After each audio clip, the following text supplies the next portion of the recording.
All right, hello, guys. We are going to be doing a little bit different video today. We're going to be talking about Honda Tuning Suite with Devin and Brendan. So they kind of just make sure that the software is working properly and fix bugs and stuff like that. So they're just going to be kind of in the background of this video.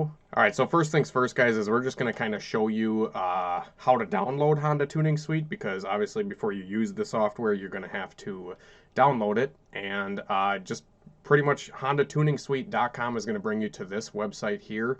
And they have version 1.81 out at this time of us making this video.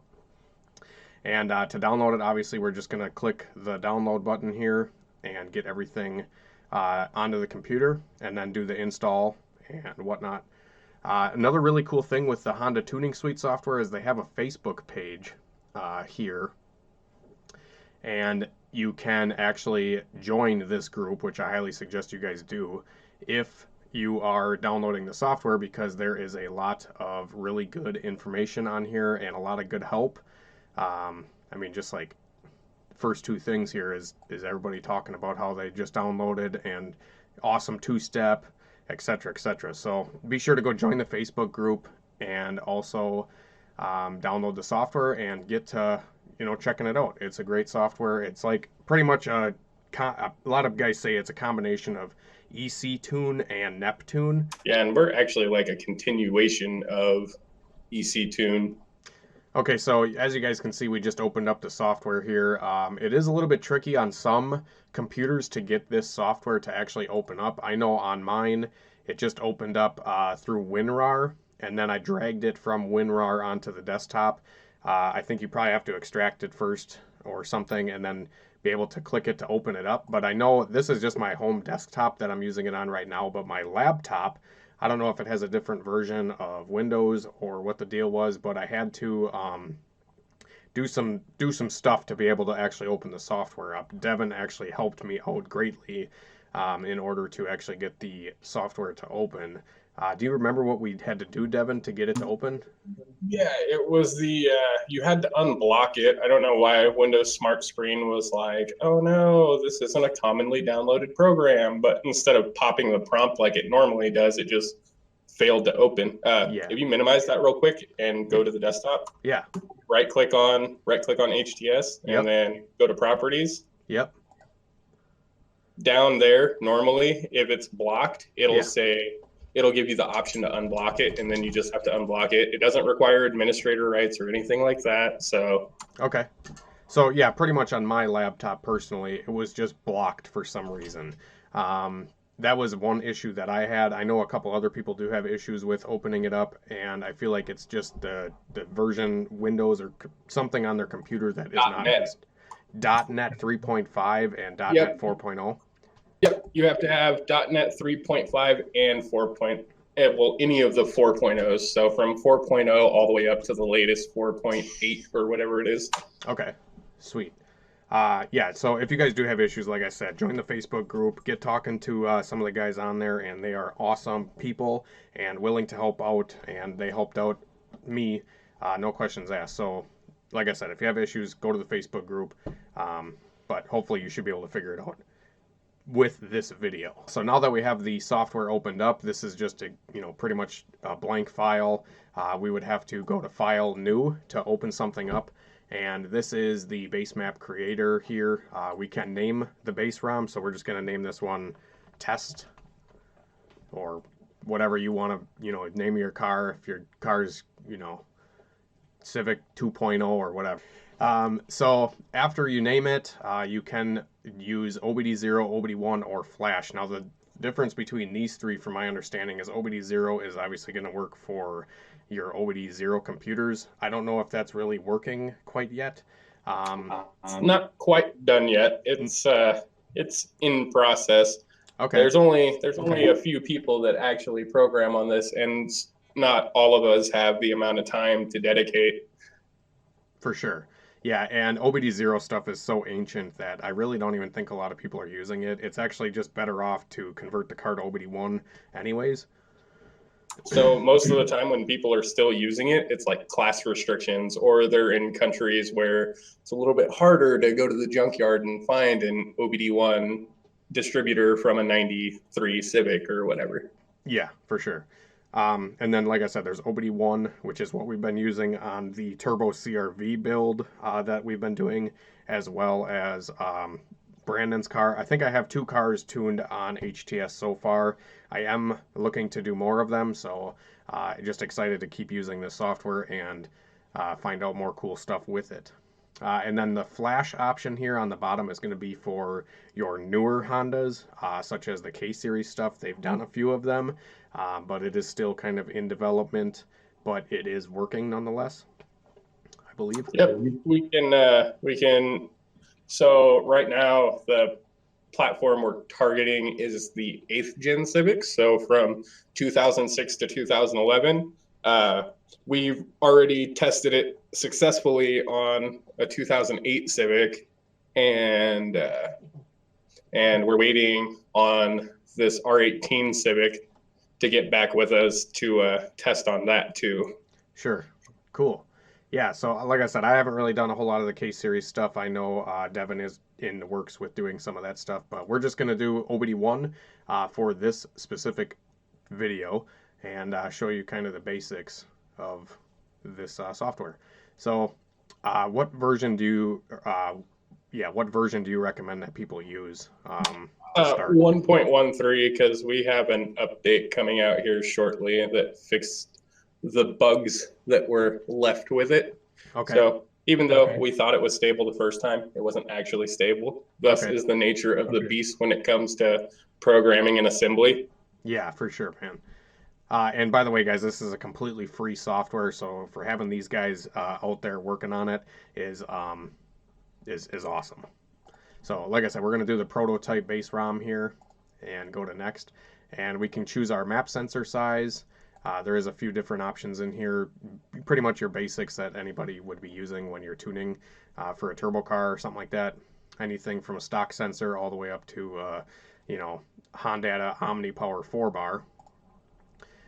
It has the option to rescale for boost right off the bat, which is kind of cool. So you can rescale, for whatever you need here. You can add fuel and retard the timing automatically.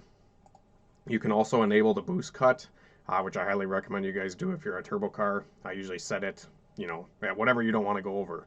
So if it's a stock map sensor car, I usually set this at like 10 or 11. And then you can choose your injector size here. We're just going to kind of not do injector size on this video. We're just going to say that this is like a stock car. So I probably won't even have boost, honestly.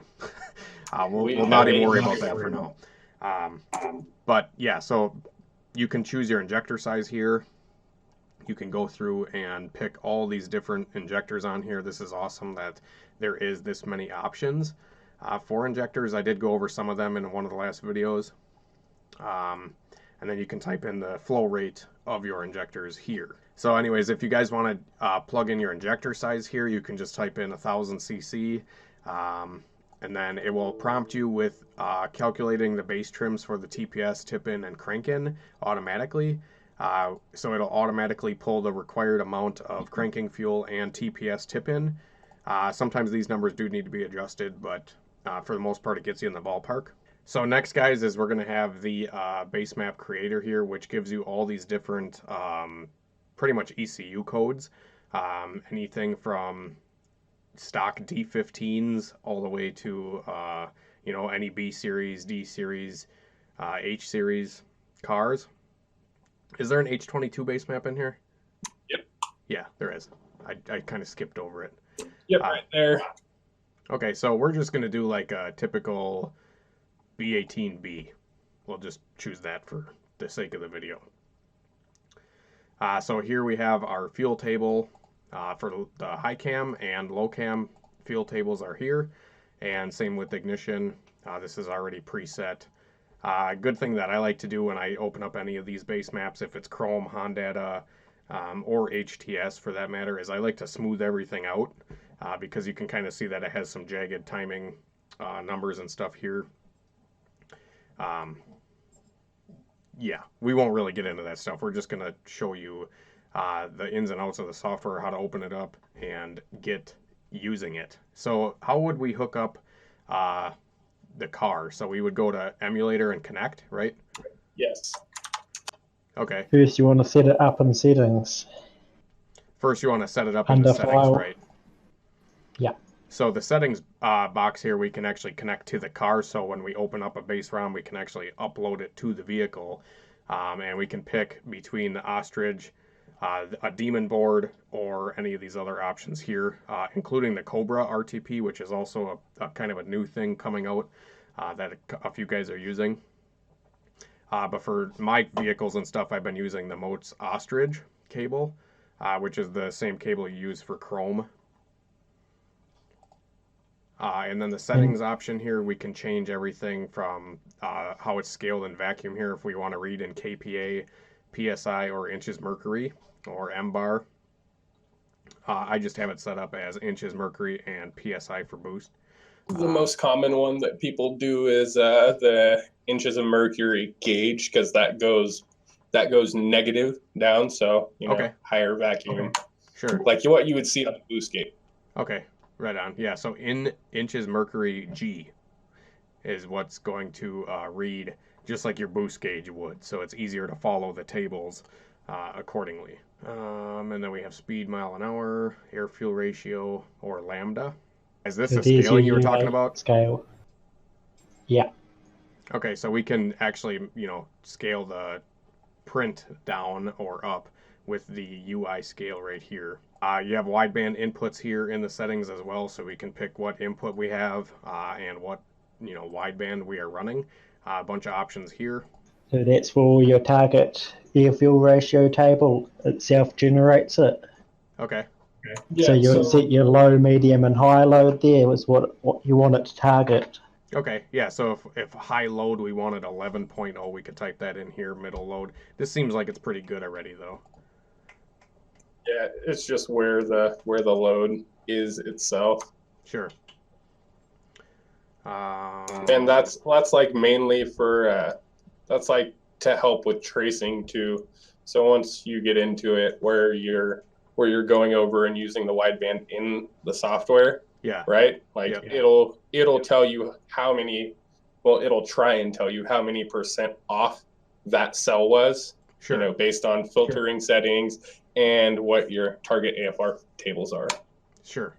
Yeah, that's the filters that deal with that. So generally, if you're like tuning, like low throttle stuff, you would kind of want it to only pick up stuff where you're like on the TPS, more than 1 or 2%. Right. That way it's not fuel cutting. Yeah. Yep.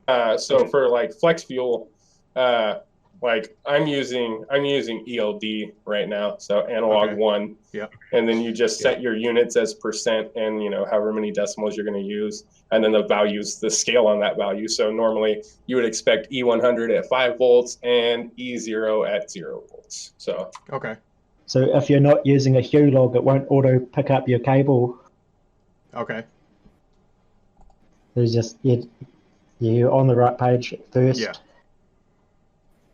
So you'd manually have to select it. So if you auto scan for it, it's not going to pick it up if it's a Hue log. It will only pick up a Hue log or a Demon. Okay, it won't pick up a Hue log. Your homemade cables. Okay, so homemade cables, you'll have to go in here and pick out what COM port it is and stuff. Yeah. Okay. So and anyways, you can see that air fuel ratio tables there under the AF. Yeah. So that's what that sets up. Okay. Yeah, so this is the target air fuel that we could program in the settings there. And then this is going to be your tables when you're data logging with the wideband hooked up into the computer. It's going to show percentages in these tables here for the air fuel differences. All right, so we're actually working on a new feature right now. This will be populated with another table, and this will have all of the available parameters to log. Like we have a huge list of them.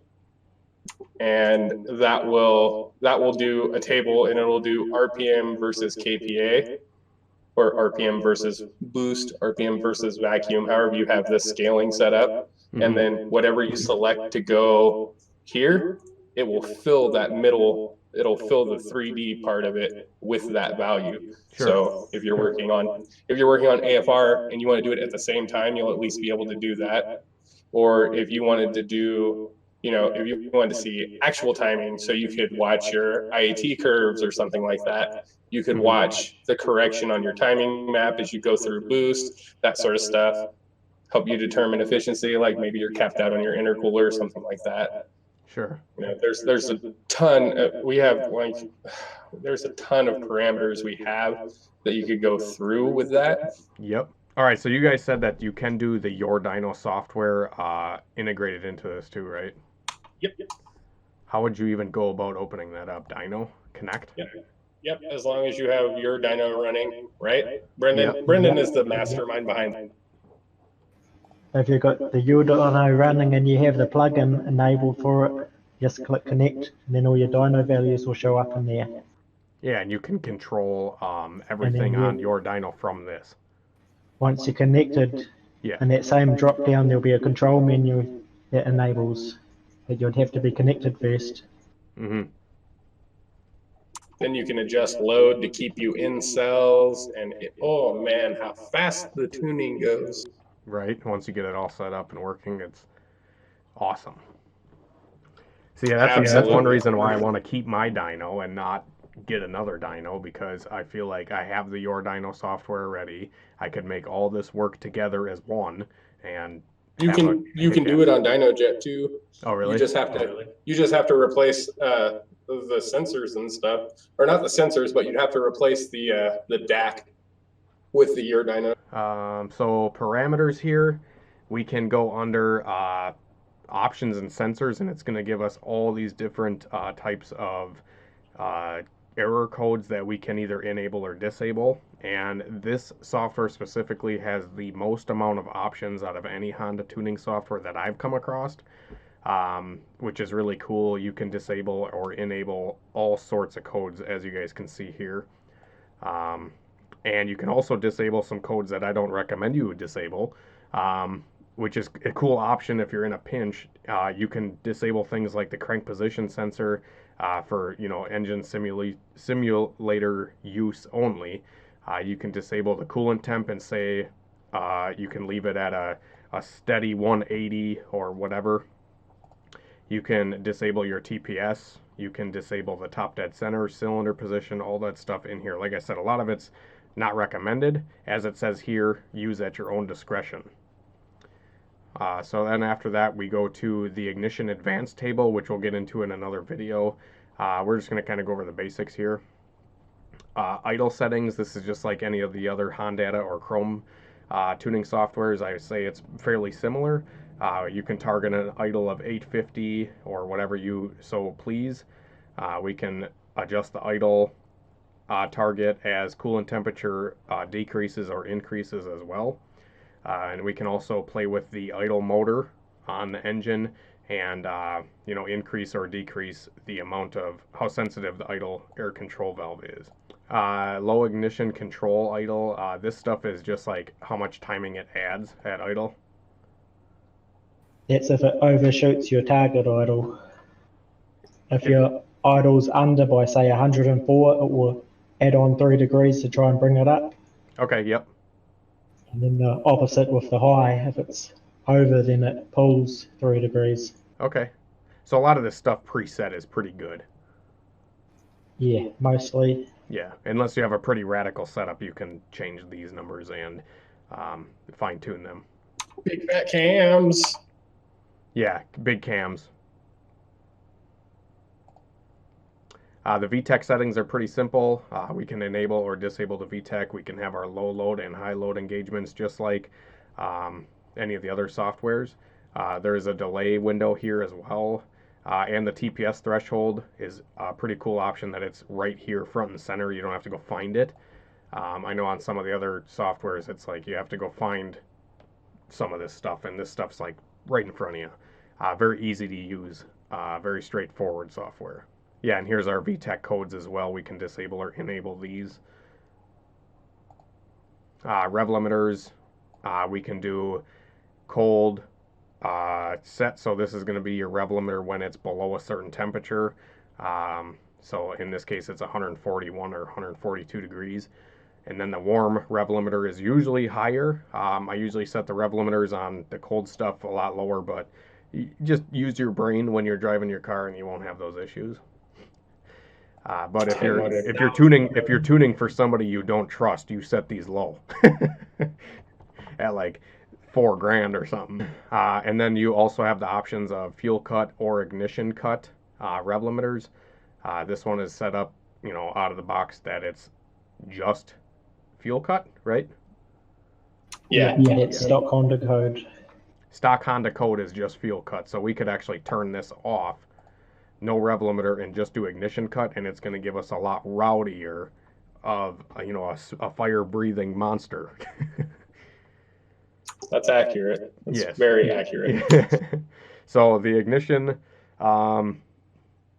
rev limiters and ignition cuts on the HTS software are extremely tunable, such as like you can do delays in the ignition cut and launch control cuts, which we can get into in depth in a whole nother video. But if you guys don't, if it sounds like an AK-47, you can make it do that, or you can make it sound like an atomic bomb.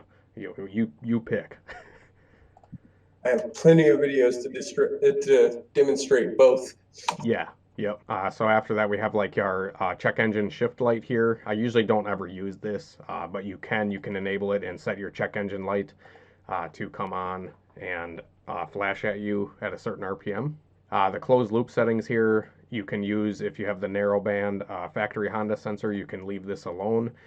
If you have no O2 sensors, like I run on everything, I don't have any O2s on half my Hondas. You can just do the open loop O2 disabled, or if you have the wideband wired in, you can do the closed loop with the wideband sensor, do those target air fuels, all that kind of stuff. And by the way, guys, if you are interested in anything in particular on this software or how to learn more about it, drop it down in the comments and let me know what specific things you want us to go over in the future. There is one specific thing I want to say about that, though, is if you just toss a wideband in and you haven't tuned it yet, it's not going to run well. You need to do open loop while you're tuning and then switch it to closed loop after you're done with the wideband stuff, so it can do small corrections, not try and do a 30% correction in one cell. Exactly. That's actually what I recommend to everybody when they start off with a fresh setup, is to usually just tune the maps completely with the O2s disabled and run it in open loop, tune the fuel maps, tune the ignition maps, and then after the car is running good and close, you can turn on this stuff to, like he said, make fine corrections, 5% or less usually. Map sensor settings, we went through this on the initial base ROM or base map maker, but if you need to change it later, you can actually go in here and change that as well. Enable custom TPS here. If I was connected to the ECU, you could actually calibrate the TPS here. It'll just prompt you with like foot off the gas, hit next, and then foot all the way to the floor, hit next, which will calibrate 0 to 100 TPS properly. Or you can do custom values here. So whatever your voltage is, if you want to measure with a multimeter, you can do the TPS at 0 or TPS at 100. The fan control is already enabled at 194 degrees, which is factory Honda stuff, I believe. You can higher or lower these numbers in order to have your fans kick higher or lower. And you can change the output. So, you can change whatever your fan wiring is going to on the ECU. You can change what pin it comes to turn it on. Generally, that would be fan C, the radiator fan relay. Yeah, and then the invert output, it either makes it hold high or hold low when it's not on. Okay. So depending how your relay's wired. Oh, depending on how the relay is wired, you can choose this. Okay. Yeah, don't mess up and overheat your stuff when your fan's on until it gets warm and then shuts off. Literally had a mega sport car like that. It was stupid. Couldn't figure out what was wrong with it. And then the transmission here, we can just do, we can pick whatever transmission our vehicle has here in order to have the speedo calibrated properly? It's got all the by gear features, so Boost by you got gear your and stuff. boost by gear and the Okay. likes. Yep. Or you could do the gear learning tool, and that'll just have you drive and then set what gear you're in type stuff. Okay. And that's the gear learner tool here. That's really cool that it has that. Neat. Does Honda have that? I think so. Okay. I've never used it. Most people don't, and then they wonder why their boost by gear doesn't work right. Or all of a sudden, when they're in the middle of a gear, it switches to their next gear. Yeah, okay, so now we can go to injector calibration. We already kind of went over this stuff, but there is a few more little tables in here that we can go over at a later date. Individual cylinder trim is just going to be when you're, say if you want to run the center 2 cylinders on a big turbo car a little richer, you can add 2% to, cylinder 2 and 3. Cranking fuel is going to be how much fuel is applied during the cranking cycle. A lot of this stuff is pretty good on the base ROMs, I would think, with the stock injector size. Usually only have to mess with this stuff when you have a larger injector and stuff like that. Yeah, and most of the time you don't even have to do it. Then you can just adjust the overall trims for cranking and stuff. Yep. Coolant temp correction stuff, I usually leave this alone. Sometimes on some cars I'll actually take the 167 column and turn that to 0. But a lot of these, colder temperature spots are pretty good. You usually want to run the car a little bit richer when it's cold. But once it hits 160, I say send it. Don't be silly. Still gonna send that. Same with these ignition values here. As long as from 160 to 210 is zeroed, it's going to pretty much run on the primary ignition table that you set up, under the tables. Same with the intake air temp correction. Obviously, this stuff is set up pretty well here. So if the car is running cooler, you can run a little bit more timing. If it's running hotter, you obviously want to pull timing so you don't detonate. But the colder air won't detonate as We really have 2 of those? Yeah, there's another table here for the idle. What the fuck? That one's more in detail though, since it's temperature based as well. Yeah. I was like, what the fuck? Why is there 2 of them? Yeah. So this is another idle ignition correction table that is on the software that you can use to add or subtract timing, whether your car is running below or above the idle target, which is common on Megasquirt stuff. You're right, and this feature actually works really well on like my Mustang, which has a Megasquirt 3 gold box. That's kind of how my car idles, actually. I use the idle ignition stuff to make it run right. Show off. TPS in ignition corrections here, so this is pretty much just going to... It's like when you hammer down your gas pedal. It's just on tip-in. Yeah, it's just tip-in. So, like, Hondas have a really good tip-in strategy. They just pull a ton of timing out to keep you from knocking. That's why you see Hondas run forever. Most other OEMs do not have as violent of a retard on them. Yeah. I mean, Hondas do it like instantly. They do it for, one revolution and then start feeding timing right back into it. Yeah. It's hard to catch, but you can see it in the logs sometimes. Sure. Yeah, I notice if you feed a lot of ignition to a Honda, when you slam the gas really fast, they ping immediately. Yeah, and that's like any car, or like any Honda, I should say. Yeah, it pulls 21 degrees of timing, literally anywhere over 1,000 RPM, as soon as you mat that gas pedal. But it is only for that split second, so most people don't even realize it. Honda was smart. Yep. TPS in and out corrections here. This is just the fuel side of what this was.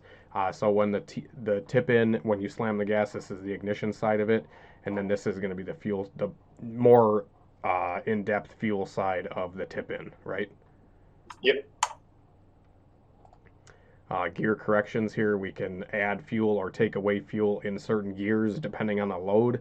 I usually never have to mess with this stuff, but it is an option. I do it on every car when I don't trust the person in 5th gear. I will pull Yeah, absolutely, dude. Fifth gear is what breaks stuff. I tell you, Same with that all-wheel is drive. every time. Oh yeah, yeah. The load. Subarus especially. Yep, the load, the added load in the higher gears usually is what fucks shit up. And I mean, to be honest, most people, with 400 horsepower cars, they're kind of like, these are freeway pulls they're doing, and they're doing it all the way out to the end of fifth gear. Mhm. I'd rather not have them be like, oh, well, it's on kill in every gear Right. except fifth. Yeah. So they're going to send it all the way out to rev limiter in fifth gear and then wonder why, they melted a piston because it took them, 2.5 minutes to get there. Yeah. The ignition dwell settings, these are usually pretty good out of the box. You don't really have to mess with them, right? You don't really have but to you mess can. with them unless you're doing coil unplug stuff. Yeah. The launch control stuff, we'll probably make a separate video literally just on the two-step launch control and rev limiters, and have like some clips of cars with certain settings. I feel like that'd be a really good idea for videos. Yes, that is actually an awesome idea. Yep. I but endorse anyways, this 100%. yeah, the launch control stuff here, pretty much the same as Honda Chrome, except it has, it's basic launch control setting stuff. It's got TPS based launch control. Honda doesn't have that. Honda does not have the TPS enabled anti-lag. I feel like it does though. No. It has the anti-lag. It doesn't have TPS based launch control. Okay. Remember how in the video with the CRV, how I was explaining to you, you set the minimum RPM to as low of an RPM that you would want to launch at, and then you can raise it up slowly and then stab the pedal and it stays there. Sure. Yeah, I remember that. You telling me that. Full throttle shift stuff. Does this stuff work pretty good, or have you used it? Yeah, it works great. You have to have that wired to an input though, for sure. Like your clutch switch or something like that. Yep. A strain gauge, anything like that. If you're into the money and don't want to spend money on Honda, you could use a strain gauge. I've never actually seen somebody use it, but it works in theory. Yeah. Okay. And then the burn hole control stuff. Has this been tested? Yep. You just hold the wire button to down. your e-brake usually. Yeah. And Line lock, but reverse. Yep. Boost settings here is just basic tables here. Boost cut versus temperature. Yeah, it just depends on how you want to die. Yeah. Do you want it to just drop off where you're currently at and sound funny because it's cutting ignition, but it's still making so much boost that it's going past it? Or do you want to run into a brick wall? Right. That's cool. Current versus limit at 1200. Sure. Boost controller stuff, I haven't messed with a lot of this yet. I've never used the manual boost controller stuff like that. Yeah. I've never used that. It just triggers outputs based on speed. So you could have like just per 100 miles, then it drops to a higher solenoid. Okay. Mostly people will use the PWM kind of boost control. Yeah, with like a Mac valve. Yeah. You can set all that stuff here. We'll go into a lot of this stuff. You have your custom inputs and outputs here, or these are just the output settings here. Popcorn mode, that's a cool one. Fuel cut decel. This is going to be like when you lift off the gas, when the car knows that you're completely off the gas and just coasting. You can actually set this, probably never turn it off, and have popcorn mode on, and it's just going to be like extreme fireball show when you let off the gas, and you could be that annoying guy in your neighborhood. Or that guy on his way to prison in Maryland. No, we were talking with somebody earlier about that, and he was like, yeah, dude, it's a primary offense to have any exhaust mods done in Maryland. He's like, so something like that would be like instant jail. Oh, wow. Yeah, we're pretty lucky in Wisconsin. Oh, I'm in Oregon, dude. Like, there's only 2 towns. Like, there's 2 areas in the state that you have to do emissions testing. Everywhere else, nothing. Yeah. You would be surprised how many people run around here with hood dumps. Like if I go on my Facebook and look at Hondas for sale, at least 3 out of 10 are hood exit turbo Hondas. Right. This has map switching as well. Yeah, that switches to a secondary table which you can set up in your main table tab. You see the number 1 and 2 there with the blue icon. Oh yeah, okay. So this can be your secondary. Yeah. So 1 and So 2. you So see this is the nitrous, you second. can switch between them. That's cool. Or Indexing. scrambled. This is pretty much just how the tables are set up. Yeah, so you can do map TPS or alpha in, which Okay. would be like hybrid map TPS. Yep. The butterflies on GSR manifolds, this is pretty much non-existent. I don't know if a lot of guys even use these anymore. Exactly, outputs. Yeah. And then a comment section for you guys to add in your comments about what you have on your tune. But like I said, guys, that's kind of going to be the basic rundown of the software here. Hopefully it didn't go over your heads and there was just some good information in here and some good introductory stuff of the software. I don't even know if it was or not, but hopefully it was, and hopefully you guys got a good first look at the software here. We're going to be making a lot of videos with this software in the future, but thank you very much for watching. And if you guys do have video recommendations, please sure to drop them down in the comments or join the Honda Tuning Suite Facebook group and post it up there and just say, hey, we would like a video on this specific thing or that specific thing, etc., etc. And I'm sure Devin and Brendan would be more than happy to just kind of go over one specific thing, post a video, etc. So anyways, thanks for watching, guys. Have a great night and a better tomorrow. We will see you later.